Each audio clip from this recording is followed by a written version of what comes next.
जय गुरुदेव एवरीवन।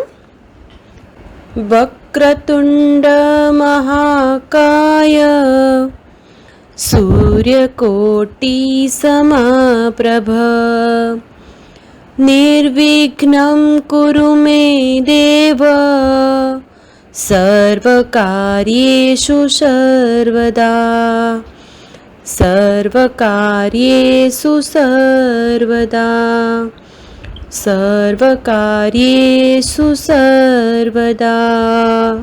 इस श्लोक का अर्थ है, घुमावदार सूंड वाले, विशाल शरीर काय, करोड़ सूर्य के समान महान प्रतिभाशाली मेरे प्रभु हमेशा मेरे सारे कार्य बिना विघ्न के पूरे करे।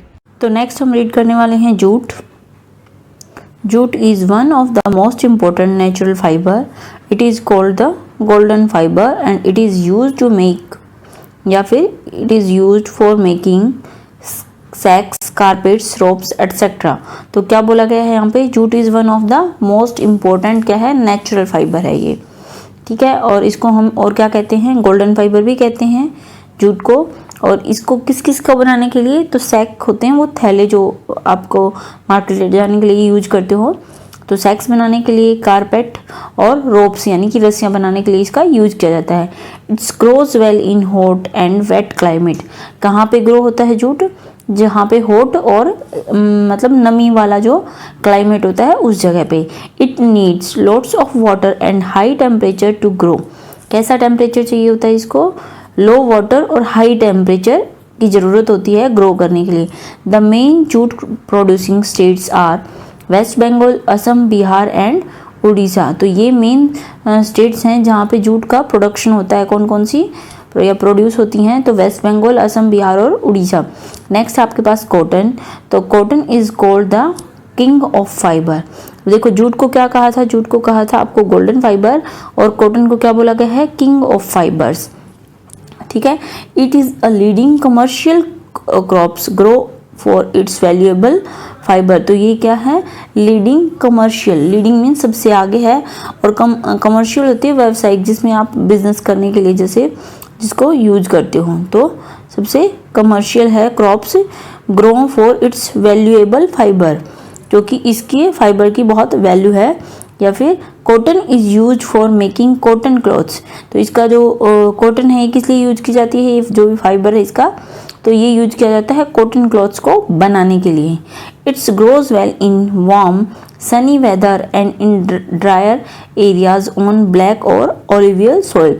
तो क्या बोला गया है कि कहाँ पे ग्रो होगी आपकी, तो ये एक तो आपके वार्म वहाँ का वेदर होना चाहिए, सनी वेदर होना चाहिए, मीन्स कि सनलाइट अच्छी होनी चाहिए, गर्माहट होनी चाहिए और ड्राई एरिया होना चाहिए, ड्रायर, ठीक है, सूखा हुआ जिसको बोल सकते हो। और उसके साथ साथ में वहाँ पे ब्लैक या ओलिवियल सॉइल होनी चाहिए, मतलब इन दोनों में से किसी एक मिट्टी में ही ये आपका ग्रो होगा कॉटन, ठीक है। तो Gujarat, Maharashtra, Tamil Nadu, Madhya Pradesh and Punjab are the major cotton producing states. तो गुजरात में, महाराष्ट्र, तमिलनाडु, मध्य प्रदेश और पंजाब, इन सारे स्टेट्स में आपका कॉटन प्रोड्यूस किया जाता है। नेक्स्ट आपके पास ऑयल सीड्स। ऑयल सीड्स होती हैं जिनसे आपका तेल बनता है, ठीक है, तिलहन मतलब तेल जिनसे बनता है वो सारी ऑयल सीड्स कहलाती हैं। जैसे कि ये क्या होती हैं, कैश क्रॉप होती हैं ये भी, जैसे कि आपको यहाँ पे गिवन है, जैसे मस्टर्ड हो गया या फिर आपके ये तिल हो गए, है ना, और अलसी हो गई, इस तरह से। तो oil seeds include mustard, groundnut, sesame, sunflower, ठीक है। तो ऑयल सीड्स यानी कि कौन कौन सी आती हैं ऑयल सीड्स में आपकी, तो मस्टर्ड यानी कि सरसों आती है, मूंगफली आती है, सेसमे आती है, सनफ्लावर आती है, मतलब जो तिल होते हैं वो, और सूरजमुखी जिसको बोलते हैं ना सनफ्लावर, वो वाले। तो ये सारे ऑयल सीड्स में काउंट होते हैं। Oil is extracted from the oil seeds which is used in cooking. तो जो हम तेल निकालते हैं वो कहाँ से एक्सट्रैक्ट किया जाता है, तो जो इनके ऑयल सीड्स के ये इसको बीज होते हैं ना, उनमें से हमारा ऑयल एक्सट्रैक्ट किया जाता है, जिसको हम कुकिंग के लिए बाद में यूज करते हैं। They grow well in warm climate with moderate rainfall. कहाँ पे ग्रो होते हैं ऑयल सीड्स की क्रॉप, तो ऐसे एरिया में जहाँ पे मॉडरेट रेनफॉल हो यानी कि मीडियम रेनफॉल हो और साथ साथ में वार्म क्लाइमेट हो। They are grow in different parts of the country. तो मीन्स कंट्री के डिफरेंट डिफरेंट पार्ट्स में ये ग्रो कर सकती हैं। नेक्स्ट आपके पास टी यानी कि चाय। तो tea is one of the major cash crop of our country. हमारे देश में चाय भी एक मेजर कैश क्रॉप है। India produce tea in on a large scale. तो हमारे देश में क्या है, चाय जो है वो बहुत एक लार्ज स्केल पे प्रोड्यूस की जाती है। तो देखिए ये आपको दी हुई हैं, टी लीव्स आपको दिखाई हुई हैं यहाँ पे, और ये हमारी कॉफ़ी की लीव्स हैं वो दिखाई गई हैं आपको, ठीक है। हाँ, in facts India is the largest producer of tea in the world. इसके हम ये नहीं कह सकते लार्ज स्केल में ही प्रोड्यूस होती है, बल्कि इंडिया क्या है, लार्जेस्ट प्रोड्यूसर है टी का इन द वर्ल्ड। पूरे संसार में सबसे ज़्यादा टी प्रोडक्शन कहाँ होता है, इंडिया में होता है। T is the most popular beverage in India, यानी कि सबसे ज़्यादा पॉपुलर जो बिवरेज बोल सकते हो या फिर पीने का ड्रिंक बोल सकते हो, वो चाय है भारत में। It's require warm and wet climate. तो इसको कैसा रिक्वायरमेंट होता है, इसको एक गर्म और नमी वाले क्लाइमेट की आवश्यकता होती है। It's mostly grown in Assam, northern part of West Bengal and Nilgiri hills in the south. तो असम के साथ साथ वेस्ट बंगाल के नॉर्थन पार्ट में और जो नीलगिरी हिल्स है हमारे साउथ में, वहाँ पे आपकी चाय की खेती होती है। नेक्स्ट आपके पास coffee. Coffee also a cash crop, ठीक है। कॉफ़ी इज़ मोस्ट कॉमनली या mostly grown in Kerala, Karnataka and Tamil Nadu. तो यानी कि इन तीनों स्टेट्स में हमारी मोस्टली कॉफ़ी ग्रो करती है। It's require cool weather and heavy rainfall.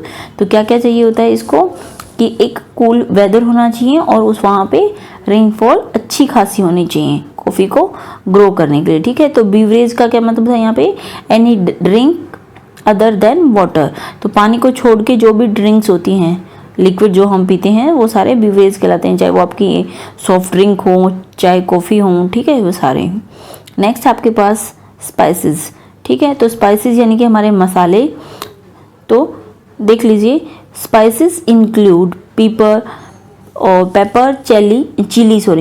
Chilli, cloves, cinnamon और cardamom. They are grown in Kerala and Karnataka.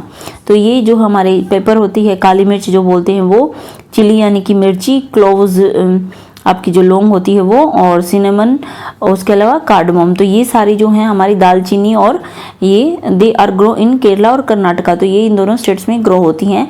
Beside the food crops and the cash crop, India also produce a variety of fruits and vegetable. तो यानी कि food crops और cash crops के अलावा India में बहुत सारी फ्रूट्स और वेजिटेबल की वैरायटीज़ भी ग्रो की जाती हैं, ठीक है। तो ये आपको देखो स्पाइसेस यहाँ पे सारी गिवन है, ऑलमोस्ट बहुत सारी अलग अलग। हेल्पिंग द फार्मर्स, तो किसानों की हेल्प कैसे कर सकते हैं या कैसे की जाती है। तो agriculture production has vastly increase since independence due to the various step taken by the government. तो क्या बोला गया है यहाँ पे, जो खेती का प्रोडक्शन है या एग्रीकल्चर प्रोडक्शन है वो वास्टली इंक्रीज हो रहा है इंडिया में आफ्टर इंडिपेंडेंस। किसके कारण, क्योंकि गवर्नमेंट ने इसके लिए बहुत सारे अलग अलग स्टेप्स लिए हैं, उनकी वजह से काफ़ी इसका मतलब इंक्रीज हो रहा है या ये बढ़ रहा है।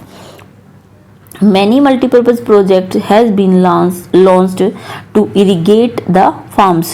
बहुत सारे क्या प्रोजेक्ट्स को, मल्टीपर्पज़ प्रोजेक्ट्स मतलब कि जो एक से ज़्यादा पर्पज़ के लिए जो प्रोजेक्ट्स बनाए जाते हैं वो लॉन्च किए गए हैं टू इरीगेट द, ताकि खेतों में पानी दिया जा सके, सिंचाई की जा सके। Farmers are being educated about the benefits of manure and organic fertiliser. और इसके साथ साथ फार्मर्स को शिक्षा दी जा रही है किस चीज़ की, कि जो मैन्योर होता है या मीन्स जो गोबर से बनी हुई खाद होती है या फिर जो जैविक खाद होती है, उसके क्या बेनिफिट्स हैं उनके बारे में उनको एजुकेशन प्रोवाइड की जा रही है। The government also provides loans to the farmer to buy modern agriculture tools and machine such as tractor and threshers.